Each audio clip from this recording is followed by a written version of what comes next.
everyone, this is Ashish and today we will be starting our first chapter from the 10th class, which is chemical reactions and equations. Okay, so let's write the name of the chapter.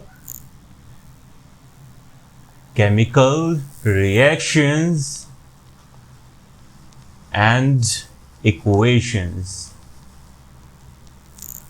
So ये जो आपका chapter है इसमें हमें ये terms basically study करनी है, chemical reaction देखनी और इक्वेशंस देखनी।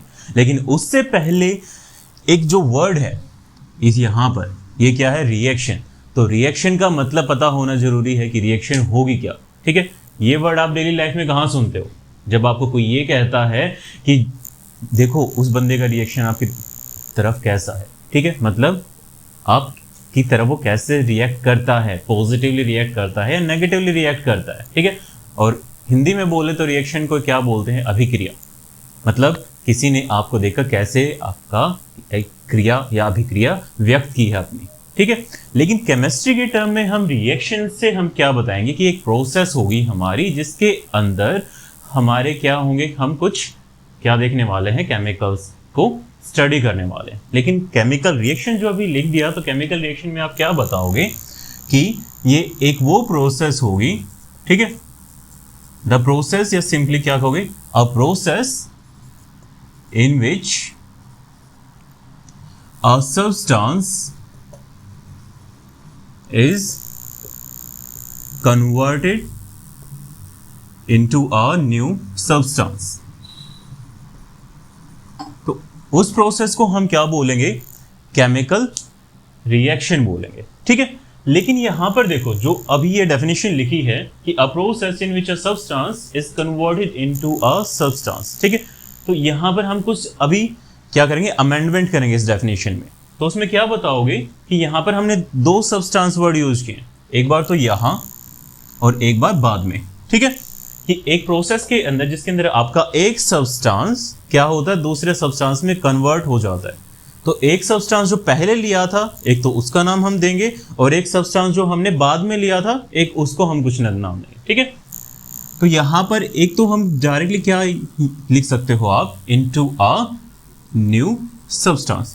तो यहां पर जो स्टार्टिंग में आपने पहला जो सब्सटेंस लिया था, ठीक है, तो उसको अभी के लिए मैं क्या लिख रहा हूं, इनिशियल सब्सटेंस, और ये किसके अंदर कन्वर्ट होगा? आपका एक न्यू सब्सटेंस में। तो इसके अंदर आप क्या बताओगे कि जो आपका सब्सटेंस आपने स्टार्टिंग में लिया है उसको हम क्या नाम देंगे? रिएक्टेंट। और जो सब्सटेंस आपका बाद में बना है उसको हम क्या बोलेंगे? प्रोडक्ट। ठीक है, तो एक तो हम डेफिनेशन हमने स्टार्टिंग में बताई कि अ process in which a substance is converted into a new substance is called a chemical reaction. अब उसके बाद आप थोड़ा सा अमेंडमेंट करने के बाद आप क्या डेफिनेशन बता सकते हो कि ये क्या होगा कि अ रिएक्शन या a process in which reactants are converted into products is known as a chemical reaction. ठीक है, तो इसी रिएक्शन को या इसी प्रोसेस को हमने क्या बताया, एक अच्छे तरीके से डिफाइन किया है। अगर आपसे एग्जाम में पूछा जाए what is a chemical reaction, तो आपको सिंपली बताना है कि अ प्रोसेस या simply a chemical process in which a reactant is converted into the product is known as the chemical reaction। ठीक है, तो केमिकल रिएक्शन की तो हमने डेफिनेशन देख ली। अब इसके बाद क्या आएंगे, हम स्टार्टिंग से कुछ एग्जांपल्स देखेंगे कि एग्जैक्टली ये केमिकल रिएक्शन हमने लिया क्यों है। ठीक है, तो आपकी डेली लाइफ में बहुत सारे एग्जांपल्स आप यहाँ पर इंक्लूड कर सकते हो, जैसे कि पहला एग्जांपल आपके दही का जमाना। ठीक है, जब हम दूध से दही बनाते हैं तो उस कंडीशन में आपका दूध क्या हो जाता है, सिंपली हम क्या बोलते हैं, वहां पर आपका एक बैक्टीरिया काम करता है। ठीक है, उसको हम क्या बोलते हैं, लैक्टोबैसिलस, और वो क्या करता है, आपके मिल्क को किसके अंदर कन्वर्ट कर देता है, कर्ड के अंदर। ठीक है, तो इस प्रोसेस में भी आपका क्या होता है, एक केमिकल रिएक्शन प्रोसीड होती है। अब दूसरा अगर हम देखें, जब आप किसी भी सब्सटेंस को जलाते हो, ठीक है, उसको बर्न करते हो, तो उस कंडीशन में भी क्या होता है, वहां पर हीट निकलती है। ठीक है, तो ये कुछ एग्जांपल्स हैं, और उससे अलग भी और आप और भी इंक्लूड कर सकते हो। ठीक है, आप खाना खाते हो, आपके बॉडी के अंदर जो डाइजेशन प्रोसेस होती है वो भी एक केमिकल रिएक्शन है। ठीक है, दूसरे आप उससे अलग और क्या एग्जांपल ले सकते हो, क्लोरोफिल का एग्जांपल ले सकते हो कि आपके ग्रीन प्लांट्स होते हैं, वो जब आपके ऑक्सीजन की फॉर्मेशन करते हैं सनलाइट की प्रेजेंस में, तो वहाँ पर भी आपकी केमिकल रिएक्शन प्रोसीड होती है। आपके घरों में जो हम पुताई करते हैं चूने वाले, ठीक है, कैल्शियम कार्बोनेट भी जिसको बोलते हैं बाद में, ठीक है, तो चूने की जो पुताई होती है तो वहाँ पर भी आपकी क्या होती है, केमिकल रिएक्शन प्रोसीड होती है, ठीक है। आप जब दांतों को साफ करते हो ब्रश से, तो वहाँ पर भी आपके दांत जो डिके होने से बचते हैं उसका भी वहाँ पर भी क्या होती है, केमिकल रिएक्शन होती है, ठीक है। वो बेसिकली क्या बताओगे कि जब आप दांत साफ करते हो तो आप दूध या कुछ चीज़ें जब खाते हो तो दांतों के ऊपर क्या हो जाती है, आपकी एसिडिक लेयर जम जाती है, ठीक है। तो उसको न्यूट्रल करने के लिए हम क्या करते हैं, आपके पेस्ट का यूज करते हैं। तो पेस्ट आपकी बेसिक कैरेक्टर की होती है और वो उसको क्या करती है, न्यूट्रल। तो आपके ढेरों एग्जांपल्स हैं जो आप केमिकल रिएक्शन में यहाँ पर इंक्लूड कर सकते हो, ठीक है। तो अभी के लिए हमने एक सिंपली ये टर्म अंडरस्टैंड कर ली कि केमिकल रिएक्शन होती क्या है। अब ये देखने के बाद हम क्या करेंगे, एक वर्ड है आपका, वो क्या है, केमिकल इक्वेशन। तो केमिकल इक्वेशन के लिए आपको क्या करना है, इस वर्ड को या आपकी जो डेफिनेशन होगी इसको हम थोड़ा सा मॉडिफाई करके लिखेंगे, ठीक है। तो इक्वेशन आपका कहाँ से आया है वर्ड, कहाँ पर आप सुनने को देखते हो, ये मैथमेटिक्स में, ठीक है, कि इक्वेशन वर्ड आपको बहुत बार सुनने को मिलता है मैथमेटिक्स के अंदर। और मैथमेटिक्स में हम इक्वेशन से क्या करते हैं, जैसे कि एक सिंपली हम एक वर्ड लिखते हैं क्या, बाइनरी इक्वेशन।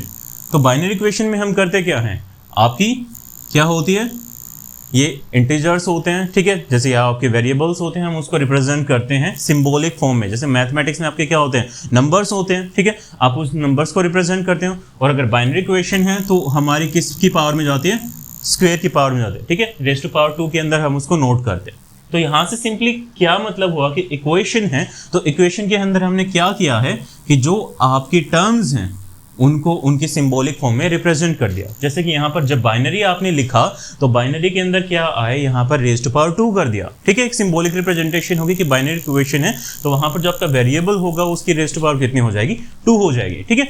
लेकिन अगर हम केमिकल रिएक्शन की बात करें और केमिकल इक्वेशन की जब हम बात करते हैं तो केमिकल इक्वेशन में क्या होगा, सीधी सी बात है, केमिकल आपका वर्ड पहले आ गया तो मतलब क्या इंक्लूड होने वाले हैं, आपके केमिकल्स इंक्लूड होने वाले हैं यहाँ पर।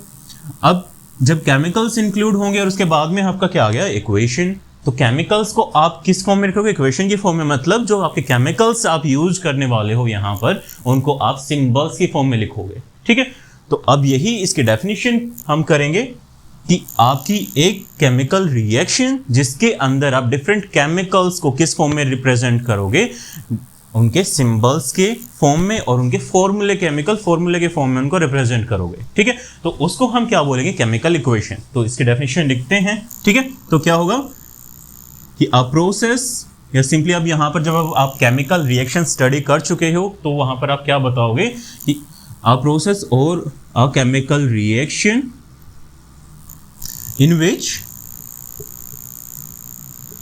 chemicals are represented in the forms of their chemical formulae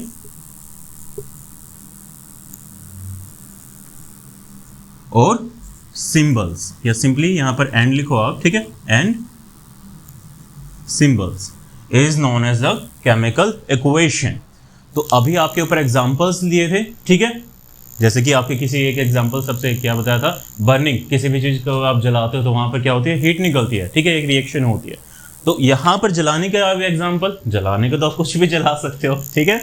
अब ये मत कहना कि सर हम अपने क्या करते हैं, किताबों को जला देते हैं, ठीक है। लेकिन अभी एग्जाम्पल क्या करते हैं, देखो, जलाने से हमें कोई भी, आप कोई भी चीज़ उठा लो, ठीक है।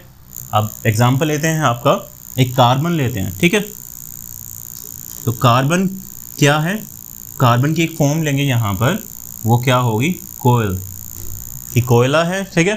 तो उसको हम क्या करेंगे, अब बर्न करेंगे, और जब बर्न उसको किया जाएगा तो बर्न करने के बाद तो वहाँ पर क्या बनाएगा, कार्बन डाइऑक्साइड बनाएगा, और वहाँ पर क्या निकलेगी, हीट एनर्जी निकलेगी। तो ये आपका एक एग्जाम्पल हो जाएगा किसका, केमिकल इक्वेशन का, ठीक है। तो केमिकल इक्वेशन अब हो गया। तो केमिकल इक्वेशन के बाद आप और भी एग्जांपल्स यहाँ पर इंक्लूड कर सकते हो, जैसे ठीक है।